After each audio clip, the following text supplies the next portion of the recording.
হাইকোর্টে 25 অতিরিক্ত বিচারপতি নিয়োগ, কাল শপথ। পুলিশ প্রশাসন ও বিচার বিভাগে ব্যাপক রদবদল, 230 বিচারক ও 52 পুলিশ কর্মকর্তা ও ডিসি বদলি।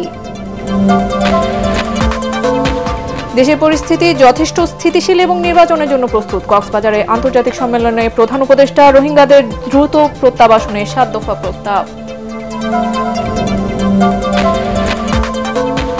লুট হওয়া অস্ত্র উদ্ধারে 50,000 থেকে 5 লাখ টাকা পর্যন্ত পুরস্কার ঘোষণা। সব দলের অংশগ্রহণে সুষ্ঠু এবং উৎসবমুখর নির্বাচনের আশা স্বরাষ্ট্র উপদেষ্টার।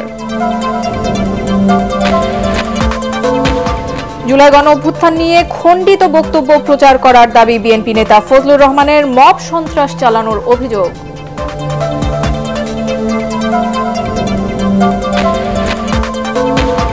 বিমানের টিকিট সিন্ডিকেটের বিরুদ্ধে প্রতি বছর হাজার কোটি টাকা পাচারের অভিযোগ উপদেষ্টা শেখ বশিরউদ্দিনের। দাম কমাতে কঠোর অবস্থানে সরকার, অবৈধ এজেন্সির বিরুদ্ধে অভিযান। এবং কাল থেকে ঢাকা বিশ্ববিদ্যালয় কেন্দ্রীয় ছাত্র সংসদ নির্বাচনের আনুষ্ঠানিক প্রচারণা শুরু।